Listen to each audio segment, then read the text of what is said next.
Who has a 100-word summary of all the trouble you guys got into last week? Don't Nothing need bad. 100 words. Nothing Just bad need 3 ever letters. happened. TPK. Is Yeah, that 3 I mean- words? That's what I said. You just need 3 letters. TPK. There you go. Okay. The end. Nothing. Well, most Nothing of us bad got happened. turned into gold. Some of us had our hit points run out and then turned into gold. Don't know why we're here. No, it doesn't make any sense. Like I said before the session, before we went live, I did have a lot of fun with that. Yeah, I mean, sometimes you just hate your players so much that you just, I just want to kill all of you assholes. I think part Tired of of this shit. my DM philosophy, like I think it's possible to be fair and 100% adversarial at the same time. But I might be biased in this. I mean, you might be just a little bit, because it wasn't until we were balls deep in that encounter. Oh, it's an encounter level 26. As someone who has been turned into a diamond without a saving throw, I will say that the possibility of that existing doesn't mean that you will always do it. I love how indignant McDohl's getting. Like, were you not expecting a CR? Like, he's a literal god you're fighting. You were expecting to be a pushover? What CR could've were you taken him. expecting? You guys You guys almost all did. held me back. Nobody will ever believe me, and you just have to take my word. I played the encounter completely fair based on my stat blocks, and you guys got him to 5 points at one point. It's like I think we said last week. It's easy to just say, hey, if Birdie weren't taken out, we would have got him. But I think if that was happened, he would have just had to run away and start recharging sooner. But yeah, you guys got him real close. Which tells me the encounter was perfectly fair. Perfect fair to allow for a TPK. I want to ask you. I'm still bitter about this. It's been a week. I want to ask you a question, McDohl. I'm like a Switch card. only like 20%. No. 20% genuine. We've been- Like, a lot of bitter this as is a me Switch playing it up. cartridge. What are you talking Yes.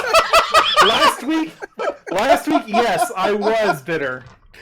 This week, I've let it settle, and I'm deciding to use that bitterness to inform my acting a little bit. I mean, I'm not gonna lie. I've known McDohl for many years now. I feel like I've become kind of a connoisseur to the various types of McDohl salts that becomes available. It's all bitter. Well, some of it's salty, you know. It's a nice, like a half and half.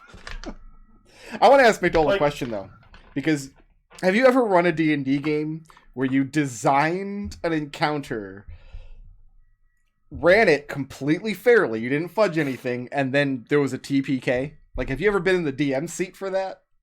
No, I have not. I highly recommend it. I would love to hear your thoughts if you're actually in that seat one day. Well, we'll see. ... Because there's any DM can just design an encounter and say you guys are just all gonna die. Like, anybody can do that. It's trivially easy. I've done that 100 times. I feel nothing when that happens. I slammed a player in an Iron Maiden once. Not even a little bit. Not even an erection? No. It's like I didn't even get a half chub until 3 of you guys returned to gold. Oh, someone just dropped off Discord. Okay, then. They're gone. That's it. Had enough of me talking about my half chub. I apologize to everybody for talking about my half chub. Yeah, like, how are we going to go to the PG-13 stuff when you switch over to YouTube? It's... I'm not going to lie. I feel like I've talked about my half chub in YouTube videos. You can talk about your half chub exactly you want. Yeah.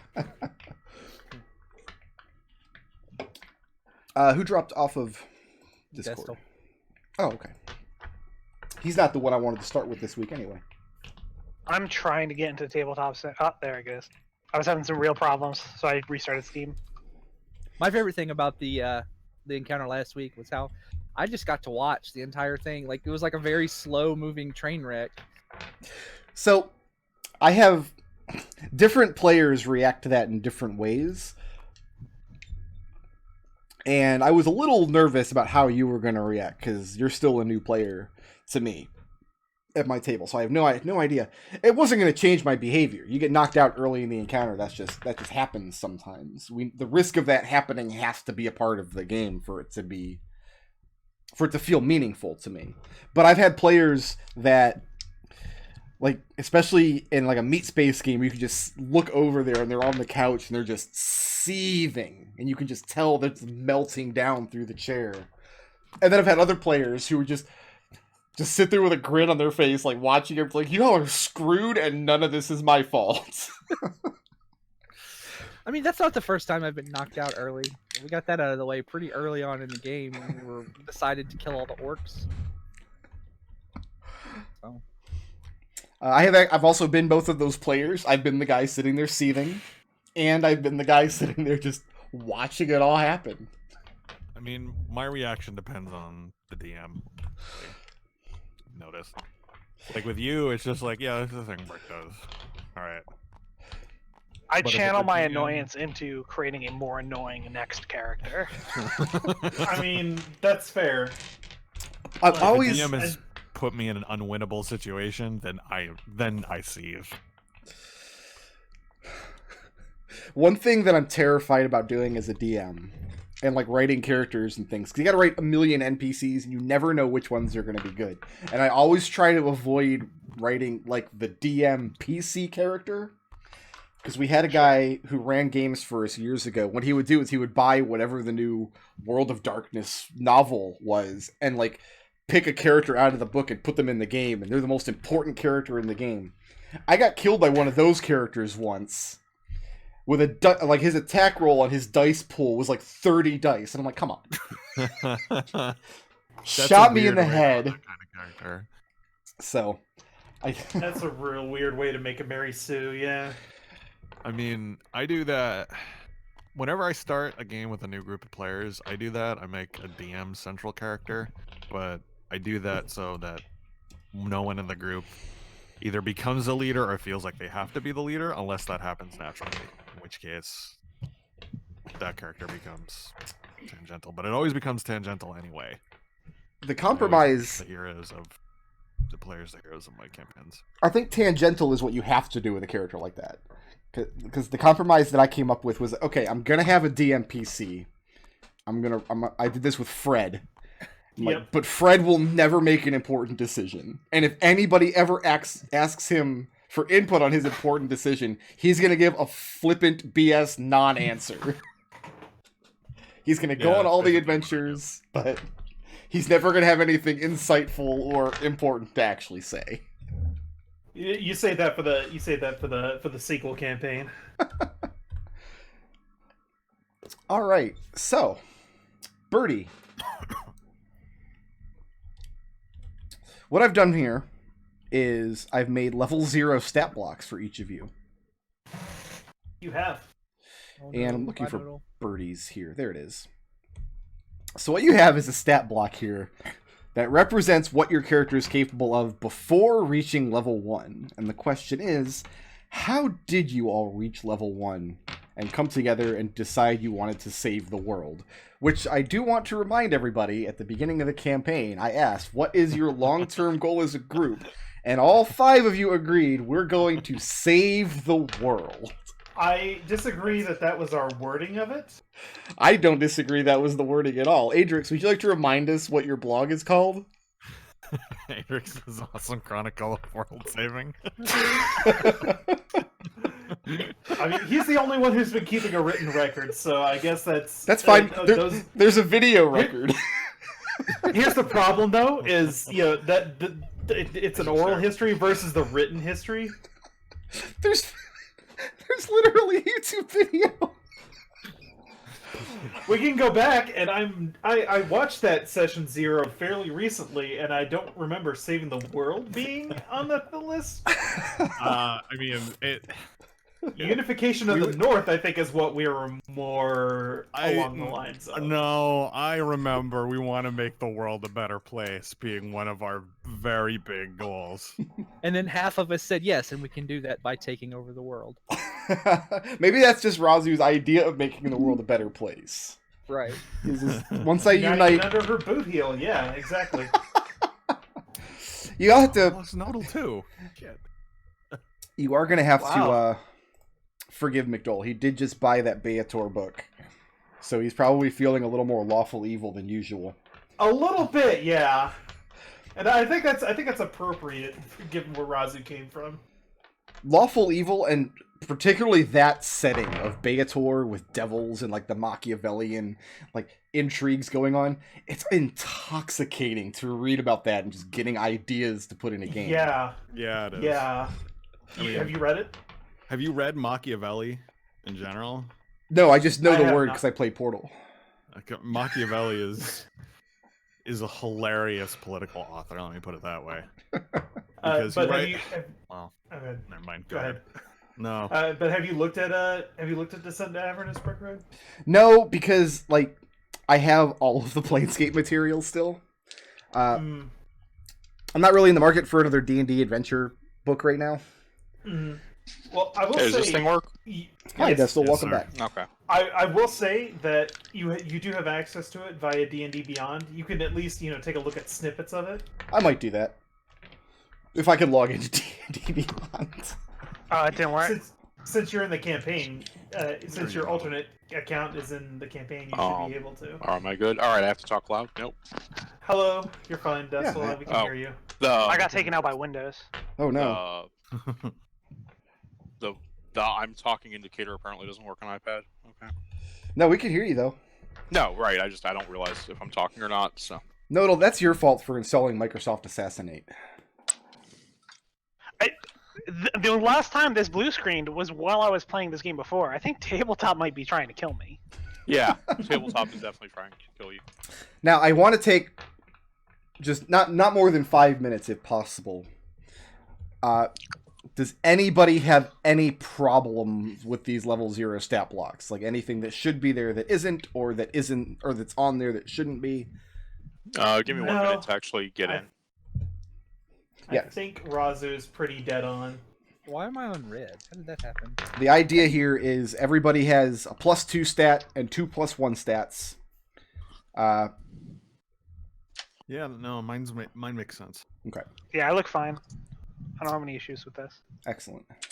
Is our proficiency just +1? Yeah, your proficiency bonus I determined is +1. It's level 1, it becomes +2.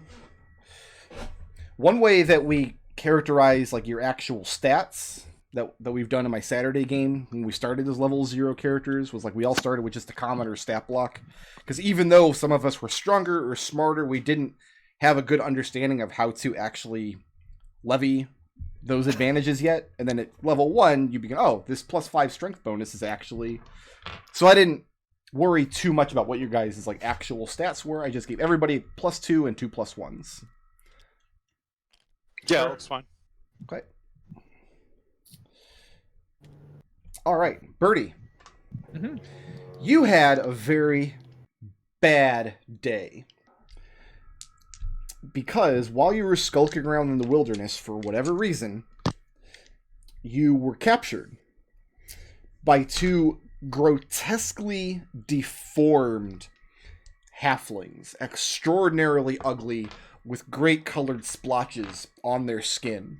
I'm not even sure if Birdie would have, at this point, have a good concept for what a halfling is.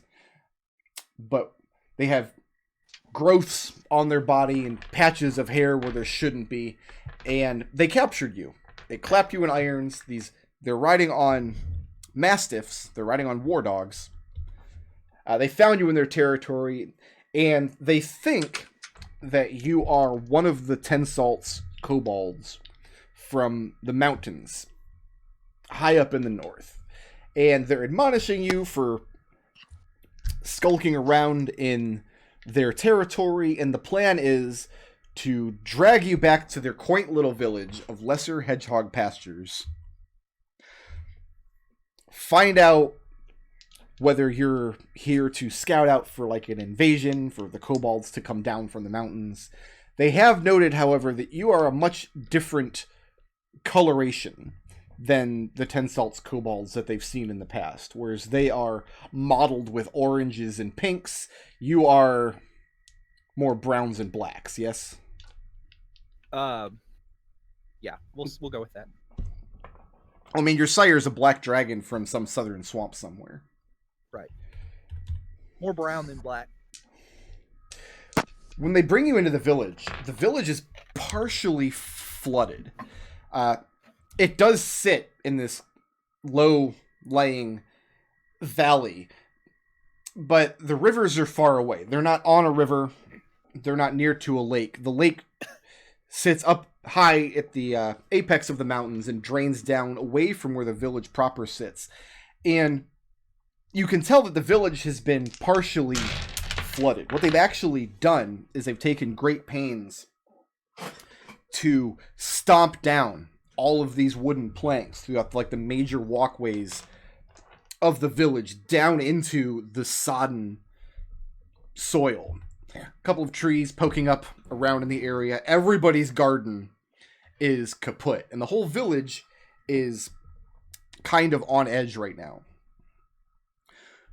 They bring you to this house in the southern edge of the village and take you down into a stone basement. I'm sorry, not a stone basement, an earthen basement, which is itself very flooded. And they essentially clap the cellar door shut and lock you in there. And the only place where you can be in this basement where you don't have to tread water is on the stone stairs leading up to the cellar door. Fortunately, because you're tiny, you do have a little bit of headroom there. And that's it. You don't get to participate in the adventure. You can just go ahead and watch for the next 3 hours. Right. Awesome. Yeah. My favorite thing. Just like last session. Windy. Yep. Are you still having difficulties getting under the table? There you are. I'm here. Discord is sounding weird enough that I have joined on my phone, but Okay. I can connect to the table.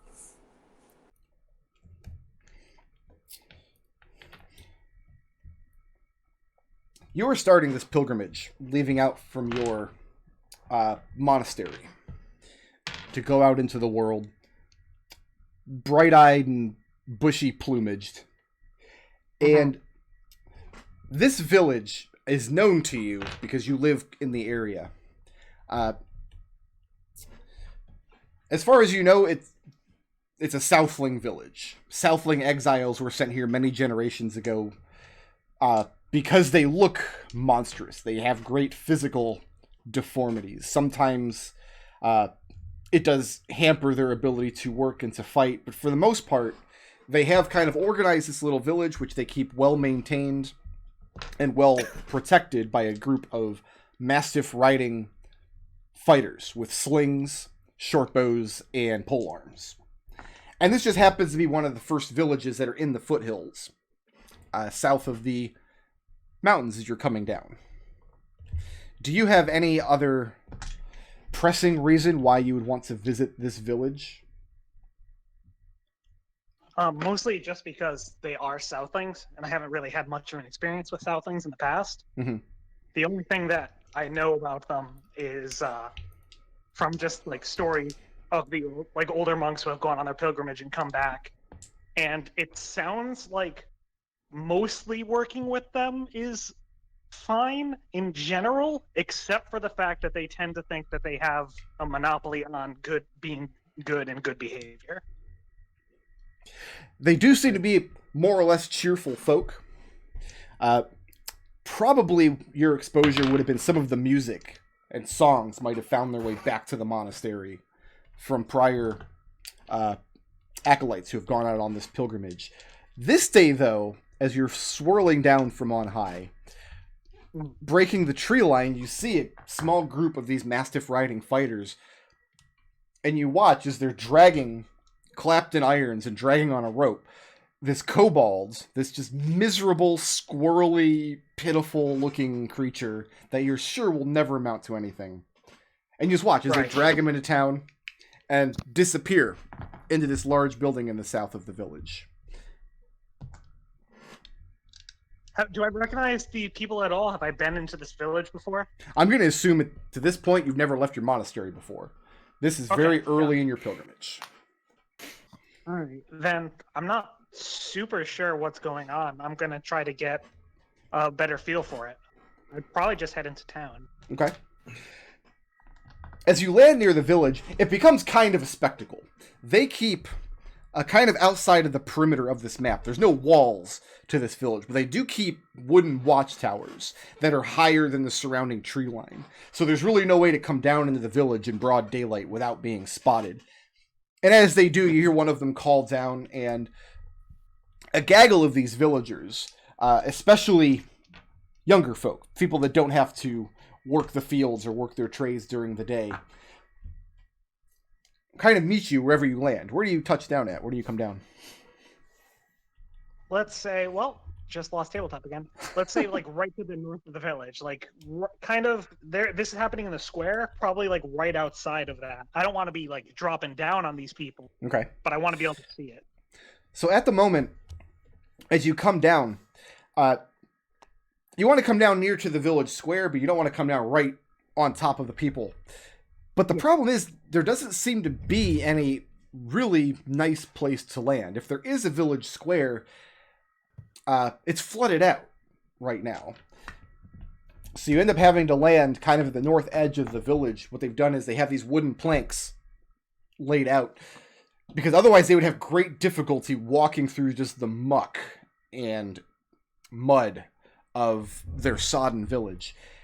And this great group of people kind of form up around you, and this is a very pleasant spectacle. They have a million questions about the mountains and about what they're pressing you for. They're speaking common, by the way. Uh-huh. And what they ask about quite a lot is if you're here to do their star signs. Apparently some of the monks that have come through here before in your order have some skills with astrology. And this is apparently a crowd pleaser in small villages like this. I don't know much about it, but I can give it my best shot. And they're just essentially delighted. You are today's spectacle, more or less. Adrex. Yes, sir. How long ago did you leave the great northern wasteland behind? Let's say like 2.5 years, maybe 3 years. Okay. And how well do you know this area? Not well at all. Okay. So it's fair to say that you're this may be the first time you've entered these lands. Because if you had spent any significant time here being a Dragonborn, at the very least you would know about Pyongyang, the Red Dragon. Right, yeah. This is Adrex's Wanderlust phase. And as you well know by now, you could move through weeks through the wilderness and see very little in the ways of civilization. So having heard of this village kind of on the horizon, you learned that the folk there are not much pleasant to look at, but they make hearty meals, they make good beer, they sing good songs. And that just seemed like a good idea to you for a couple of days. Absolutely. When you arrive in the village, which direction are you coming in from?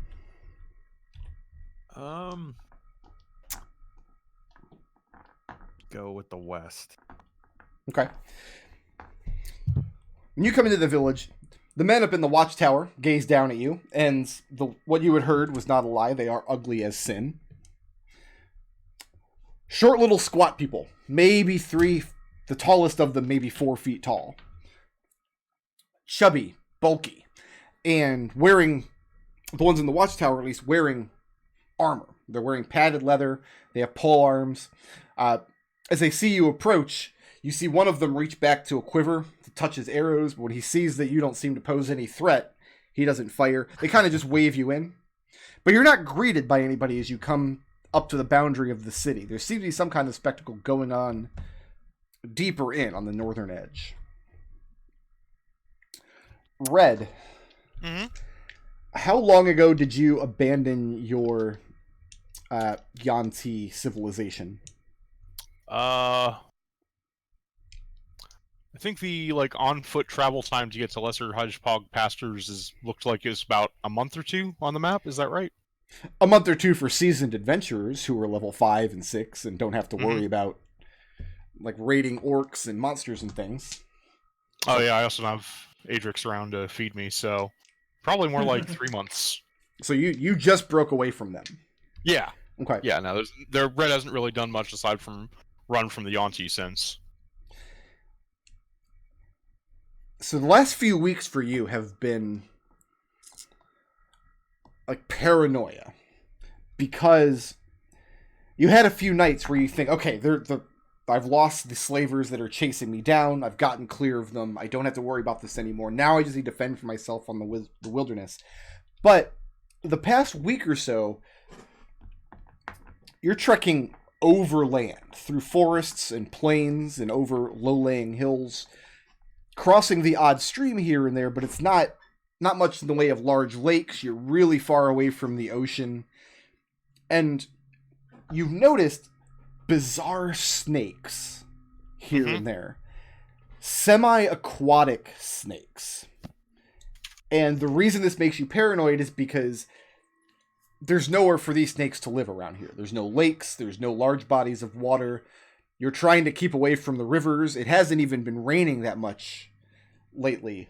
And the only thing you can think of is these must be scouts from these slavers. And if I don't do something about them, they're going to return to their masters and they're going to be able to tell them where I am.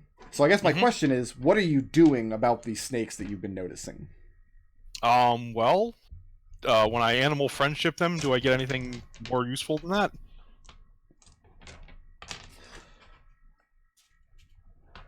Does that let you communicate with them? Let me look exactly how it works. I think it's basically you get to charm them. Where's the spell? There it is. Sorry, I don't think I've ever actually used the spellbook app this campaign. There hasn't been a need, so. You said animal messenger? Yeah. Animal no, it's friendship. not animal friendship. There it is. Okay. Oh, I do have a page for red, though. Yeah, you can convince the beast that you mean it no harm. But you're not able to communicate with it. And if you or one of your companions harms the target, the spell ends. Well, in that case, I'd probably kill them if they're, I think, spies. Okay. I don't see any problem with eating snakes. Disgusting. There's 4 reasons why that's disgusting. We weren't that good friends. And as you travel, you become more and more suspicious. As you're making meals of these snakes as you move along. You notice them increasing with frequency the further away you get from your original marshlands. And it starts to almost feel like they're moving in a particular direction. And you become convinced that they're not scouts, that they're not looking for you specifically. What's really strange is they're moving towards these great mountains far on the horizon.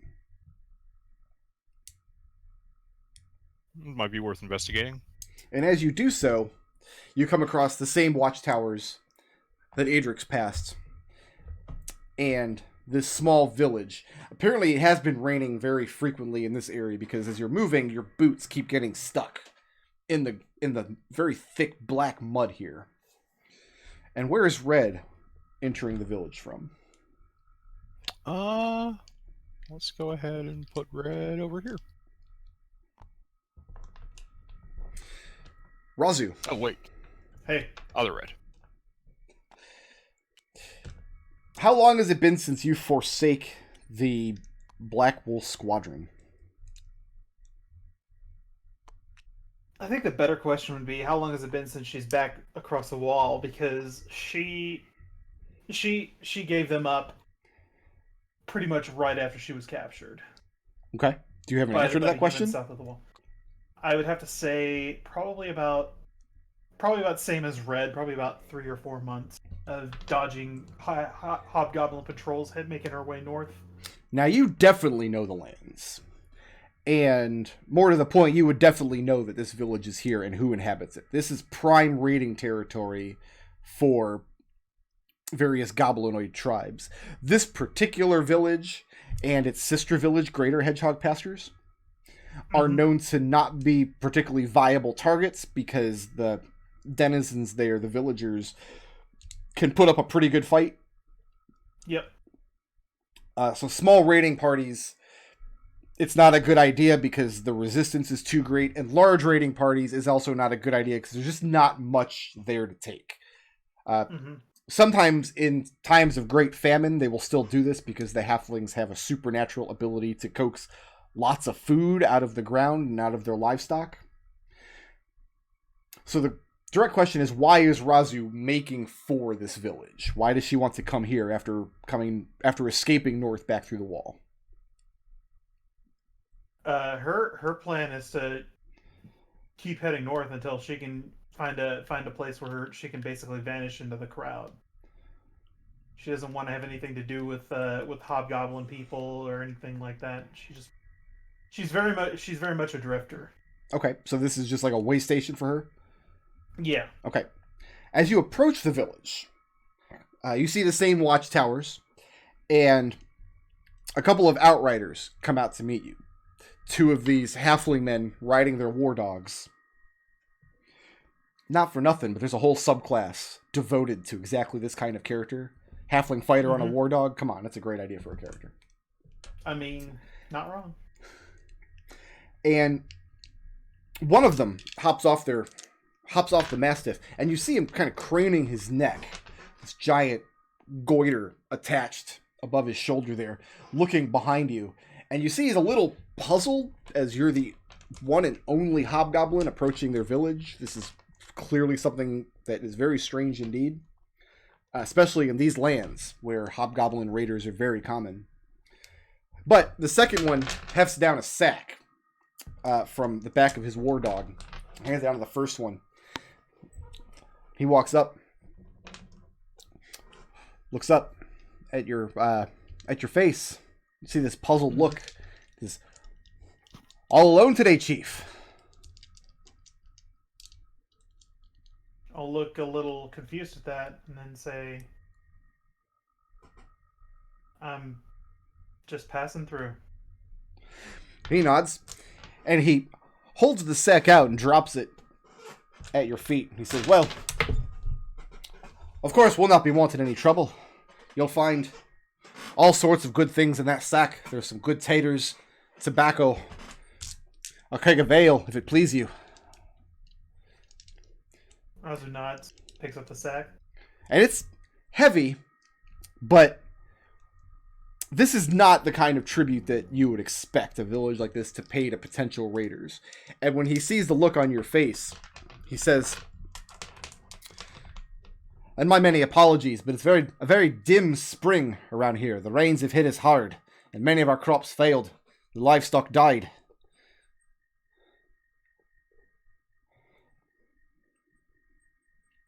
It's not really my concern.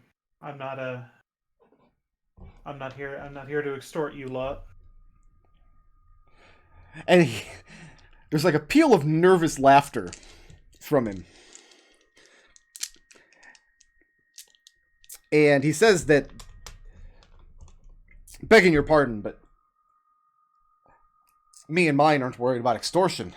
And you can see he keeps craning his neck behind you, expecting to see goblins on wargs or bugbears with warhammers or something tromping up behind you.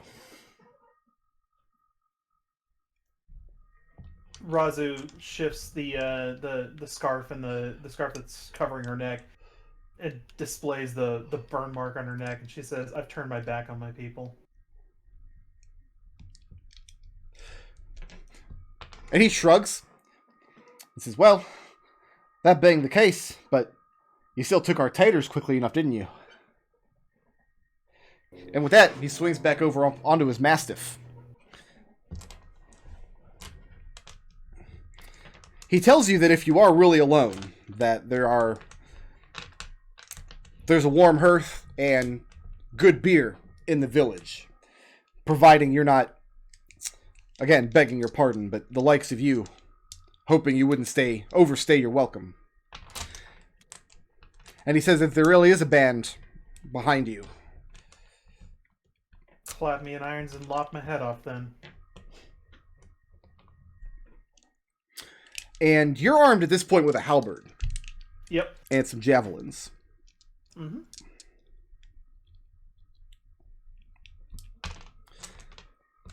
Make an insight check. Using your brand new level 0 stat block. Well, it wasn't much better when I was Super Raazu.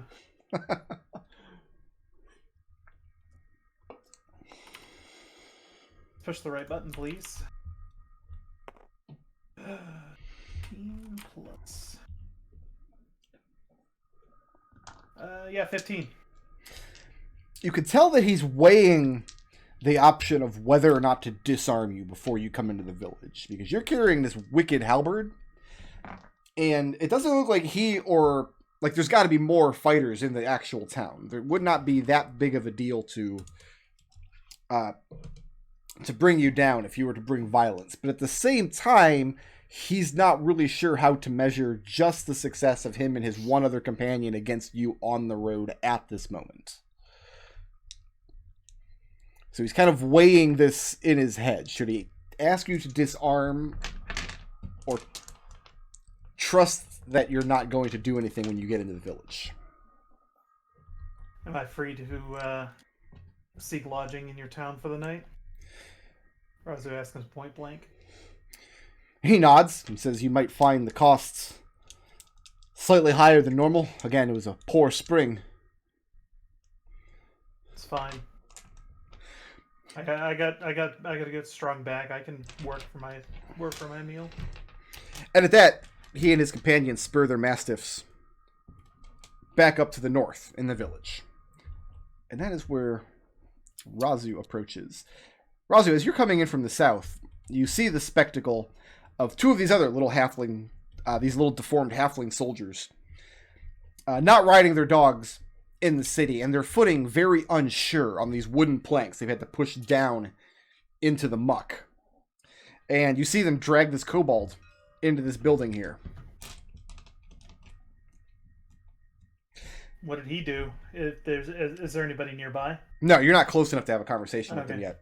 The south edge of this building, as you approach, you can see there's like a basement window here, and there's just standing water all around it. Like the water is sloshing in and out of this window, and it becomes very apparent that if they're putting this kobold in the basement, they're probably drowning him, which is really funny. Raazu peers in the window down there. And you look in and you see this miserable little kobold perched on the 1 or 2 stone stairs by the wooden cellar door that's not submerged in water.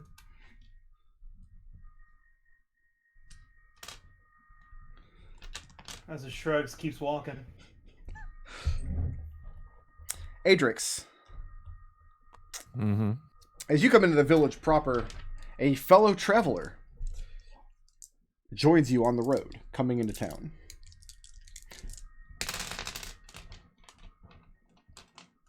And you guys can, like, talk now and stuff.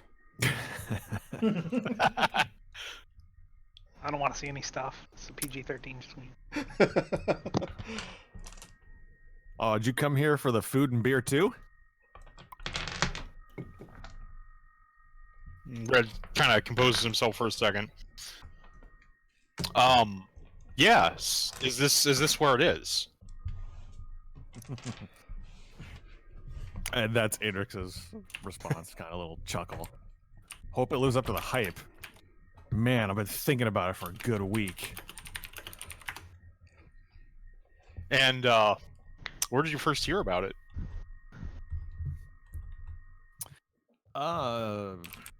Where did Adrex hear about it? Just in passing. Just passing travelers. It's a well-known kind of way. It's well-known, and it's a little unique because villages like this are rare, It's like these Southlings brought their bizarre village sensibilities this far north of the wall, because goblins and orcs and whatnot would never build a little village like this. So Adrex explains that, like, during his wanderlust, that people just keep, every now and then someone will bring it up in conversation, and someone did it about 2 weeks ago, and it's just been on Adrex's mind, and he's just been, his singular focus was to get to this village. Oh, so you're Adrex then? And you are Red. red, like the color. Yes, you can call me Red. Like the color, indeed. All right. Adrex holds his hand out. Red will shake your hand, kind of Red. non-committally. It's kind of a cool name, actually. Simple. I like that. Red. And at this, there's a slight commotion as a couple of giggling children come storming down this pathway.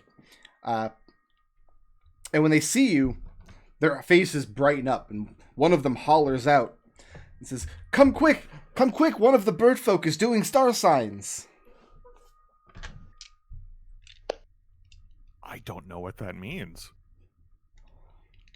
Well, it's And probably... Adrex starts to chase off in the middle of Red's speech. Huh, that was easier than I thought. Yeah, this is kind of sort of follow. the brusque rudeness of this Dragonborn. You're pretty sure you'll never travel with this guy. Raazu, where are you heading in town? Just looking for lodging? Lodging, yeah, and anyone who'd be willing to take in, Raazu for a couple of hours of work. There's not an inn, per se, in this town. There's not, like, a tavern. There's a large commons here, which is just like a town hall. It's a large open space with a big hearth. And this is where the villagers congregate for, basically everything. For celebrations, for harvests, for meals, for marriages and deaths and things. And make me another insight check. I'd probably gravitate toward there then. Okay, yeah, go ahead and make me another insight check. 20! 20. I thought you said you were bad at these. Raazu apparently got worse at them as time went on. Well, she hooked up with Red, and then it was just his problem. She didn't have to do it anymore. Yeah, it's his job to deal with that after that. All the brain When you make it clear that you're willing to do some work for lodging, you're told they could probably put you up at the commons because there's no other use for the big building right now. Mm-hmm. And you get the sense of relief from a couple of the little people that you talk to, because a big, strong lass like you, there's a lot that needs done in the village right now. The village, you can tell that these villagers are kind of putting on a brave face. They're in maybe not dire straits, but if the rain continues to fall like it has been, they're going to be really hurting. But yeah, you're directed up to this commons. Okay. Birdie, what are you doing in this dank and dismal basement? I'm looking for a way out. Like just looking for like open windows. I'll try the door, beat on it a little bit. No, the cellar door is it's probably not even locked. In fact, I mean, they opened it when they threw you in. They just have a bar. They slide up on top of it and they throw a rug over it. The actual building itself looks like it's just a storehouse, but it looked almost completely empty to your eyes. As for exits, there is this window against the south wall. It's on the other side of the room from you. You'd have to swim across the cellar, but it's too small for even you to squeeze through. If these were human villagers, they would have not thought to make their window that small, but unfortunately they're not. As you're looking at it, though, contemplating whether you could maybe dig some of the surrounding earth away without the whole wall collapsing and drowning you, you see this hobgoblin stoop down for a moment and peer in at you, and then just move on her way. Birdie gets annoyed and nods his head and says, "I will get slow and complicated vengeance on that one."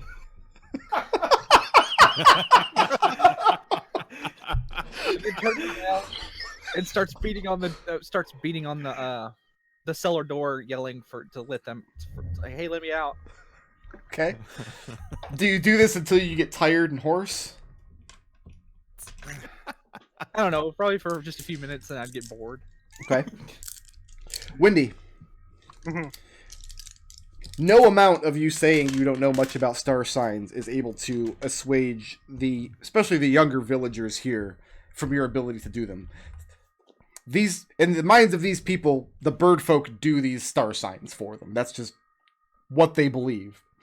And you do see these other travelers wandering around the western edge of the village, the only non-halflings around. This Dragonborn, who's moving towards you very, very quickly. Wendy just gives up and decides to get way into it. Okay.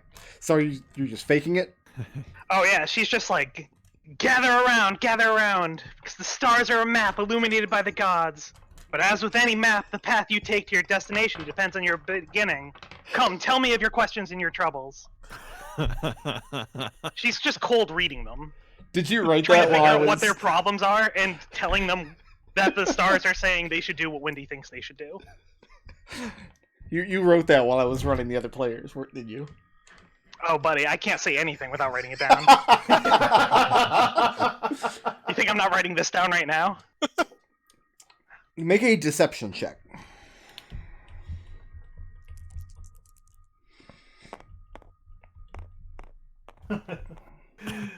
I like where this is going. 11. 11. And you're not sure how great of a job you're doing. They seem to be buying it, but it's not the same as the other bird folk that have done star signs here in the past. Like, your style, there's something different about it. But what kinds of advice are you giving? Like, I mean, you're hearing a lot of tribulations about crops being flooded out and like livestock pens becoming waterlogged and it being very difficult to keep firewood dry lately. And living in the area, you do know that it has been unusually torrential this season. So what kind of advice are you giving to these people? Wendy essentially just, in her mind, like, if they just give up on this, then they're screwed. Literally the only way they can possibly get out of this situation is if the rains do stop coming. Because otherwise there's just no hope for them at all. So Wendy essentially just tells them, oh, the rains are, like, essentially just going to stop eventually, but it won't matter if they stop if you haven't prepared for it. And it's just saying, like, they're sent by the gods, like, these rains are here as a trial. If you put away enough to last yourself through this, then you'll get out the other end. But if you give up, then you won't be able to. So you're giving them practical advice on how to weather the storms. You're not giving them advice on, like, hey, if you do this weird ritual, it'll stop the rains. No, Wendy is just giving them practical advice because she has no idea how to do astrology bullshit. She's just trying to help them with their problems, and apparently this is the mechanism that they want with that. Okay. And this white Dragonborn, who is much larger than all of the other halfling children that have congregated around you, but is every bit as excited, approaches you very, very quickly. Pick me. Yes, my child. What is it you want today? Pick me. Yeah, me. go Pick ahead. me. Yeah, you the white Okay. one. All right. Okay. Okay. All right. Uh-huh. Wow, I'm really nervous now. Okay. All right. What do you want to ask? Okay. There are other children here today. I know. Okay. This is exactly what Andy Dwyer would do. I want to know. Uh-huh. Oh man, I don't know. Oh, I'm so nervous now. I forgot what I was gonna ask. Pick someone else. Pick someone else. Pick someone else. Come back to me. Come back to me. All right. Red, You, there. where are you heading in town if you're not going to this I was soothsayer's? following along. Okay, but are you going to get your palm read? Yeah, sure. Okay. Do you talk Now- to the stars themselves, or something that lives within the stars? Let me ask a quick question before we get Yeah. on with the scene here. Red has been purposely trying to evade capture. Are you hiding trying to disguise your snake-like traits? Yeah, he's trying to appear as a human. Okay. Then it's extremely... as you approach, the crowd begins to thin out a little bit. Something Mhm. about the sight of a human unnerves, especially the younger kids.